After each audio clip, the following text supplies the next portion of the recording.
Assalamualaikum warahmatullahi wabarakatuh. Kawan-kawan, teman-teman, sahabat sekalian,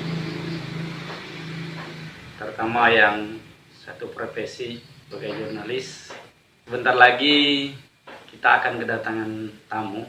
Dan sebenarnya sudah lama kita membuat janji untuk membuat konten yang nantinya akan ditampilkan di channel YouTube-nya. Teman kita ini lagi sedang gandrung-gandrungnya membuat konten untuk YouTube karena subscribe-nya sudah ribuan dan mulai menghasilkan cuan. Oleh karena itu, dia setiap harinya tidak hentinya berpikir keras untuk membuat konten apa yang akan ditampilkan di channel YouTube-nya. Saya bilang, jangan sendiri, jangan dewek, ayo kolaborasi. Usul saya itu ternyata diterimanya, dan sore ini dia akan datang ke sini, ke kediaman kami, dan kebetulan kita berdua ini bertetangga. Saya di RT 04 Perumahan Karangsari, Dusun 7. Beliau di RT 06 di Perumahan Niagarahir. Apa saja yang akan kita bicarakan di rubrik yang diberinya nama Begesah. Begesah ini bahasa yang mungkin sedikit kedaerahan, khususnya di daerah Ogan Ilir atau Oki. Tidak asing lagi Begesah, atau kalau kerennya disebut dengan istilah anak-anak milenial sekarang adalah podcast.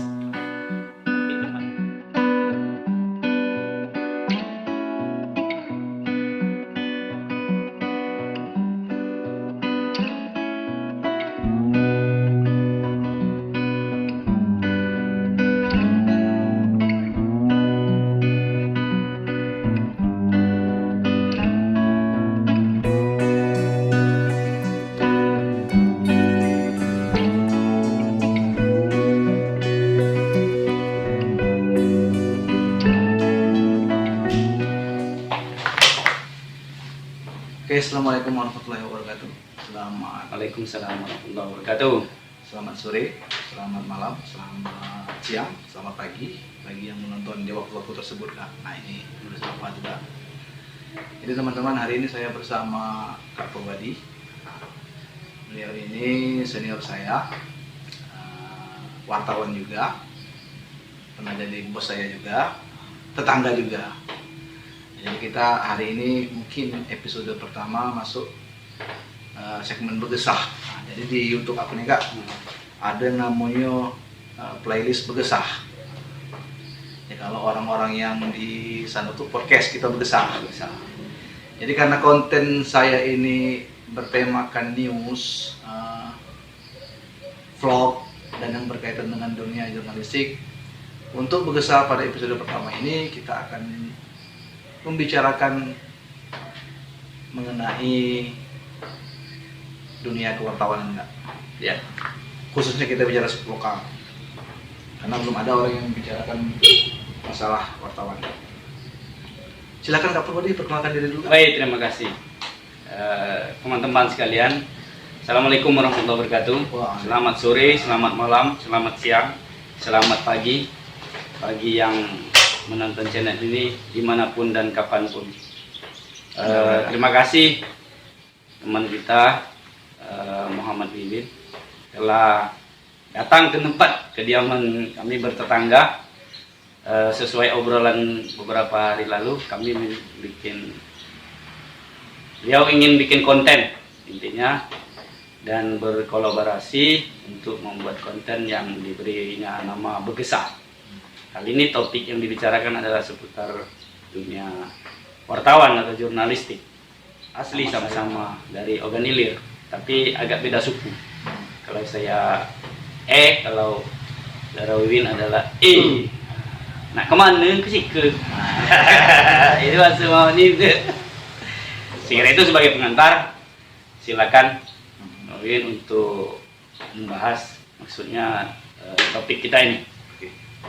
Jadi perlu diketahui Kak Purwadi ini teman-teman sekarang menjabat sebagai ketua Persatuan Wartawan Indonesia Kabupaten Lampung, dan dia bertugas sebagai General Manager di Harian Umum Oku Timur Pos di Martapura. Dulu di sini Mustafa Express.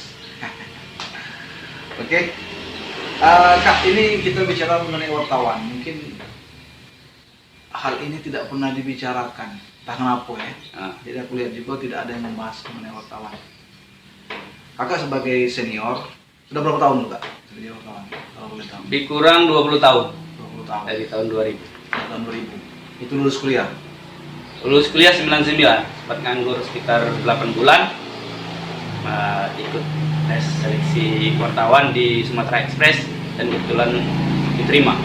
Itu masuk ke dunia wartawan itu waktu itu pertama kerja atau memang sebelumnya sudah kerja dulu?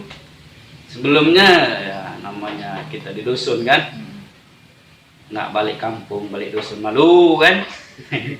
Jadi di Palembang keliling, sempat juga ikut dosen, jadi volunteer di wilayah Banyuasin Mubah di jalur Air Saleh situ. Volunteer Untuk apa? Volunteer itu semacam menyebarkan angket pertanyaan ke rumah-rumah mengenai suatu proyek kegiatan, dan itu ikut dosen selama lebih kurang 2 bulan. Kemudian sebelumnya juga pernah di Lempuing ikut juga dosen proyek kehutanan di rehabilitasi hutan, itu juga sebagai volunteer penyuluh di masyarakat. Nah kebetulan di Palembang itu waktu cerita ini kita masuk wartawan kan, cerita wartawan, secara tidak sengaja ketika potong rambut di Simpang Sikip, ada pengumuman ada koran yang di lantai biasalah kalau di tempat anu kan ada koran kan, untuk di pangkas rambut itu baca-baca, ada iklan pengumuman penerimaan calon wartawan, ikut tes seleksi sampai beberapa bulan, kalau salah 2 bulan seleksinya, dan ternyata lulus. Oke Kak, jadi artinya untuk masuk dunia kerja profesional sebagai wartawan itu waktu itu memang pertama kali memang masuk kerja dunia profesional. Betul. Jadi waktu itu ikut pengumuman iklan, diikuti, mendaftar secara administrasi. Memang waktu itu yang diterima kan seluruh lulusan perguruan tinggi, seluruh program studi, seluruh fakultas. Yang penting dia sarjana kan. Ikut secara administrasi.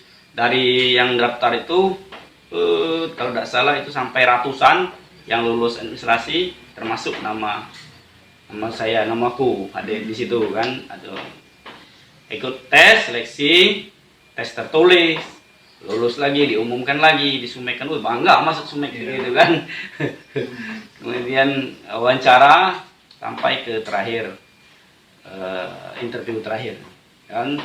Waktu itu bulan Mei dinyatakan mulai magang kan, Mei tahun 2000 tahun 2000. Kemudian sempat ngebit banyak di rumah sakit, yang cukup lama di kantor wali kota Palembang. Artinya magang di Sumek waktu itu berapa lama?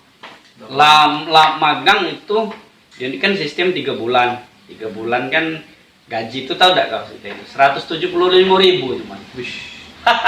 Tahun 2000 itu 175.000 per bulan. Selama 3 bulan. Selama 3 bulan. Ketika selesai 3 bulan itu ditambah uang makan. Jadi dapatnya waktu itu 350. Tapi kan waktu itu kan mobile, pasti kan mobile ya. Mobile. Nah, HP belum ada nih. Untuk minyak, untuk makan nombok dulu berarti selama nombok tetap minta. Perjuangan hidup wartawan. Jadi kan 350. Tapi ketika sudah 3 bulan dihitung berita itu dikasih TP namanya, tunjangan pemberitaan. Jadi sesuai dengan ketika itu di Sumek masih memperhitungkan HL-nya berapa, kan masuk, kan nilai rupiahnya beda dengan berita. Termasuk foto headline mungkin. Foto itu kan. Nah itu. Terus setelah itu langsung ke daerah atau di? Aku merasakan liputan di Palembang itu 7 bulan lebih kurang, dari bulan Mei sampai bulan Januari 2001. Nah ketika itu ada Sumex membuat koran baru di daerah setelah Bangka Belitung, dulu Lampung. Nah untuk kabupaten kota pertama kali percontohan di Lubuk Linggau. Nah, wartawan daerah di Lubuk Linggau itu mengelola koran baru itu. Linggau Pos Linggau Pos. kami ditugasi untuk wartawan daerah di Lubuk Linggau. Oh, artinya Januari 2001. Artinya Linggau Pos itu berdiri tahun 2000. 2001. 2001. Oh, waktu Pak Purwadi masuk belum ada. Masuk sudah ada Linggau Pos. Sudah ada. Sudah ada. Jadi tahun 2000 akhir itu dibentuk. Nah, 2 bulan 3 bulan terbentuk, aku pindah ke Linggau untuk wartawan daerah Sumek. Oke. Sumex dulu. Sumex. Jadi aku gantikan wartawan yang Sumex yang pindah ke Linggau Pos mengelola manajemen Linggau Pos. Wartawan daerah Sumek. Wartawan daerah di Linggau. Itu berapa lama itu kalau jadi wartawan daerah Sumek? Wartawan Sumek di Linggau sampai 2003. 2003. 2003 itu sempat diperbantukan di Linggau Pos. Jadi dulu sambil bantu di balik layar lah, menjadi redaktur calon pemimpin redaksi. Nah, pas tahun 2004 tidak salah atau 2003 akhir diresmikan menjadi Pemret Linggau Pos sampai 2006. Oh. 2006 akhir survei, kita rencana Sumek buka lagi di wilayah Oku. Terus saya masuk. Masuk Oku Express. Apa kejadiannya kayak? Ada beda cerita. Tapi sebelum Oku Express itu Sumek sudah bentuk dulu Prabu Muli Pos namanya. Nah itu kira-kira liku-liku, kemudian prosedur atau menjadi seorang wartawan. Jadi wartawan itu bukan instan. Kalau profesional ya harus ikuti tahapan-tahapan pendaftaran, seleksi. Gitu kan. Artinya kalau boleh dikatakan karena sudah 20 tahun ya, banyak dong pengalaman baik itu suka maupun duka.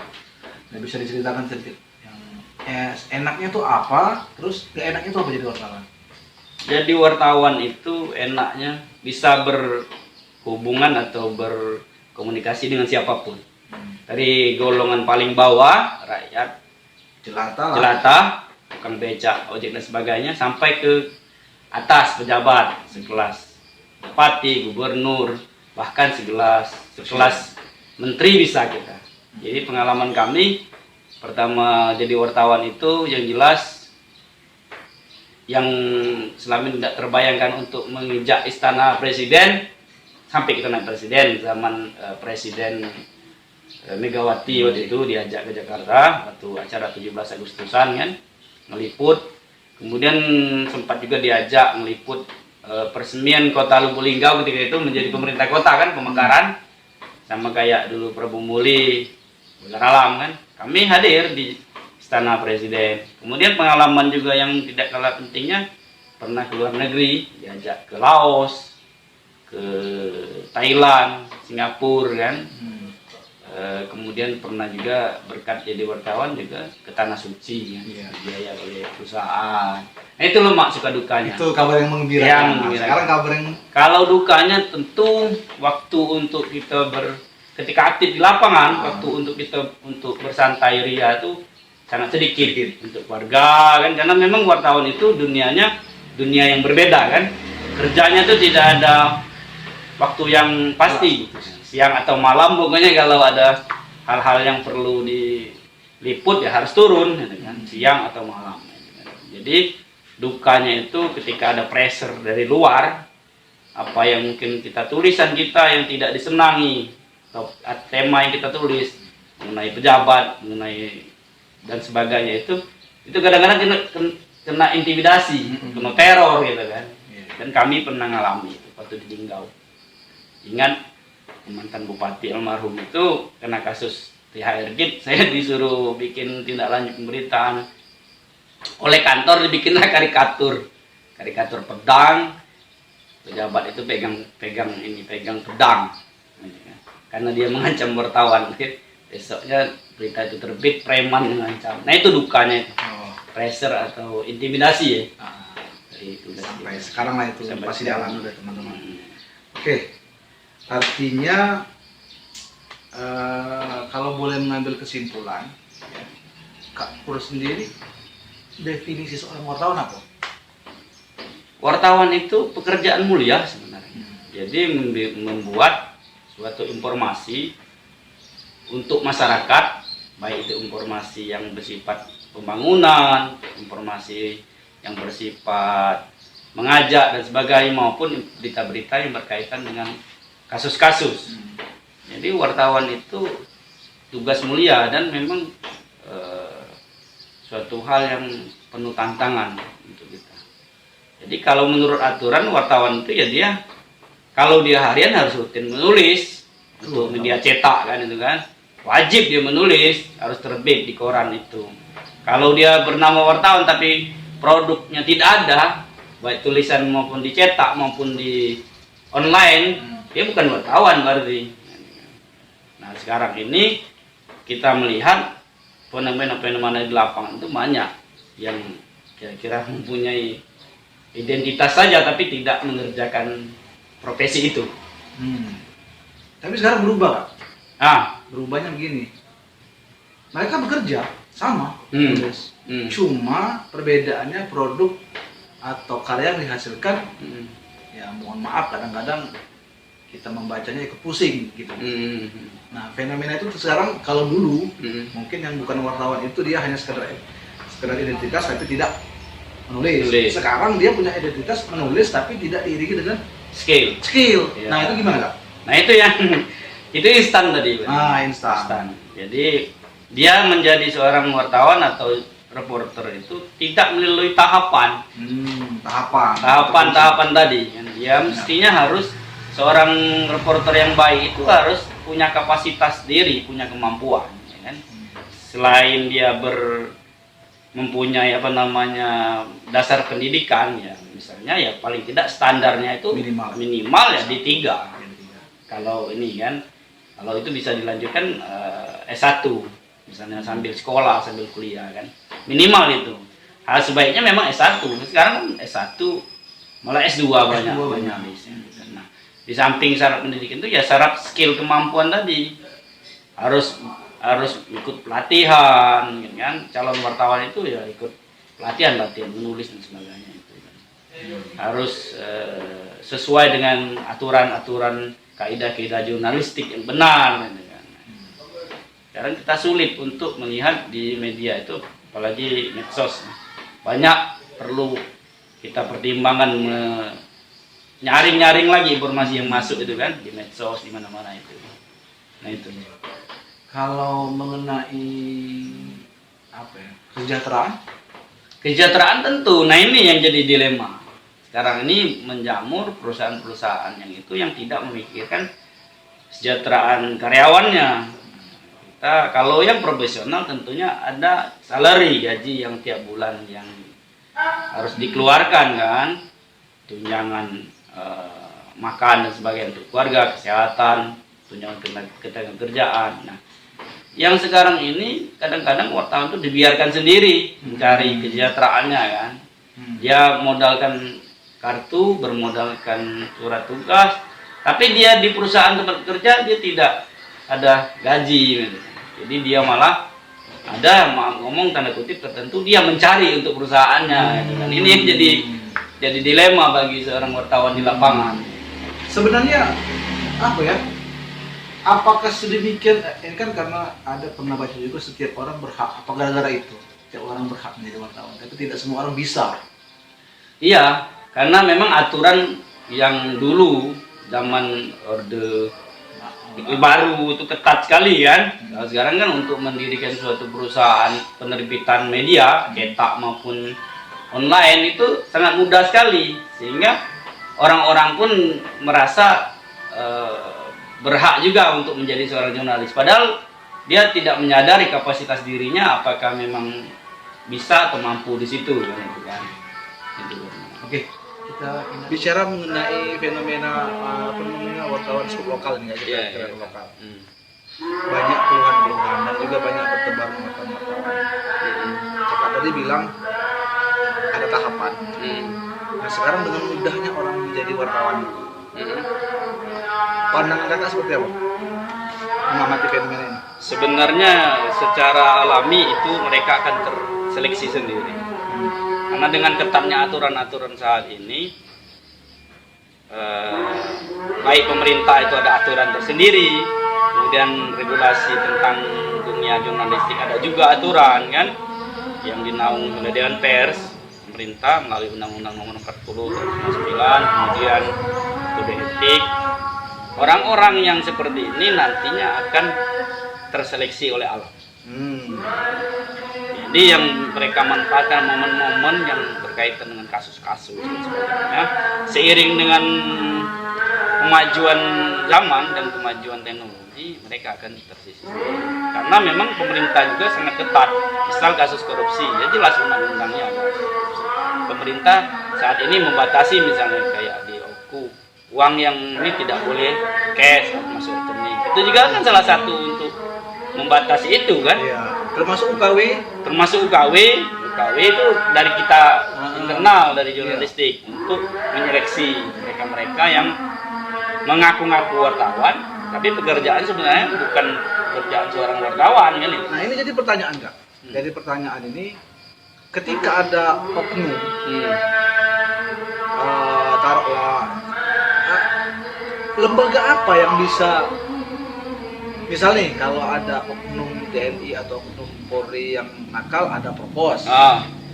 Kalau ada oknum PNS yang mungkin melenceng-melenceng ada inspektorat. Nah kita kalau wartawan ada Dewan Pers yang mengontrol aktivitas kewartawanan. Kalau berkaitan produk pemberitaan ya jelas Dewan Pers yang akan membuat atau memediasi itu ya.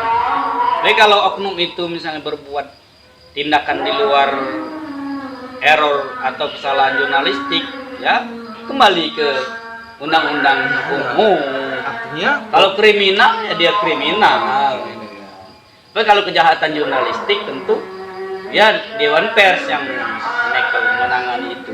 kalau kejahatan perilaku dia menjalankan tugas jurnalistik Itu masyarakat yang menghukumnya sebenarnya. oh masyarakat Karena yang Termasuk menilai perusahaan persnya. persnya. Nah, tapi kita kembali ke fenomena sekarang dengan mudahnya orang membuat dunia perusahaan media, malah kadang-kadang bosnya menyuruh. Nah ini yang jadi persoalan. Itu bos yang tidak baik. Sare itu bos. Oke, artinya Kak, itu menjadi tantangan bagi kita. Tantangan. Artinya soal profesi ini sering dipandang miring, ya? Ya, Kakak merasakan tidak itu? merasakan.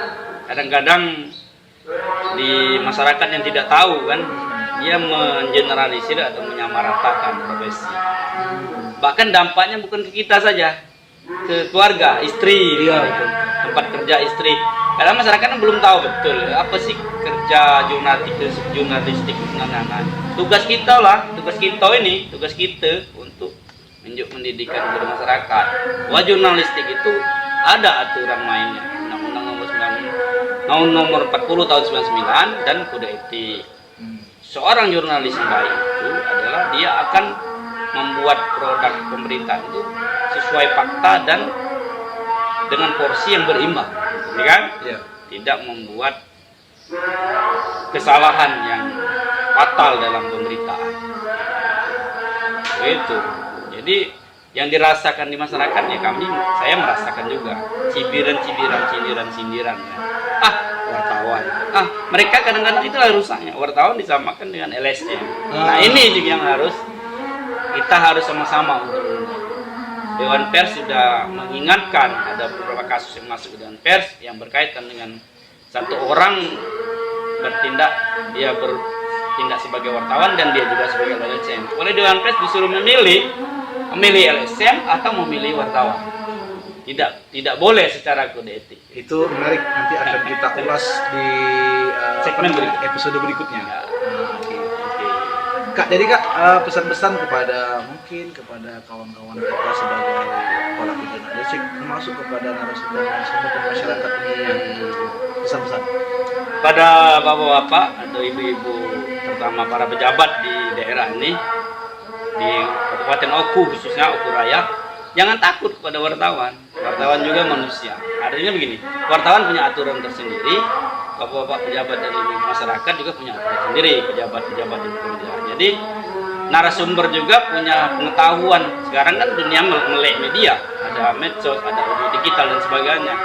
Jadi bacalah Undang-Undang nomor 40 tahun 99, kode etik. Jadi ketika wartawan datang bisa menyesuaikan dan menghadapi. Kalau memang wartawan tidak kompeten menurut bapak ibu-ibu ya silakan tolak. Tanyakan dia sudah uji kompetensi atau belum. Ini kan. kemudian tanyakan identitas dirinya.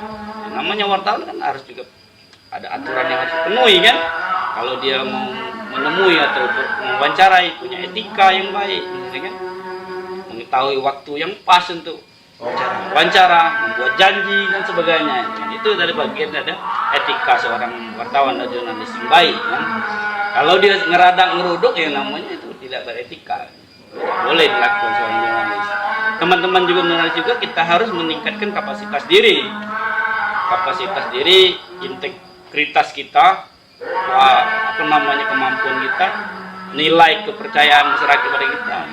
Kalau kita bertindak sebagai orang yang gayanya seperti orang yang bukan seorang wartawan yang berilmu berwawasan ya susah. Oke, mungkin demikian juga ya karena Ya. hari sudah mau maghrib, ngaji sudah berkumandang. Kumandang. Nah, jadi kita akan teruskan Begesa ini khususnya dengan Kak Pur. Jadi jika ada saran, masukan atau pertanyaan silakan komen di bawah. Bawah. Gitu.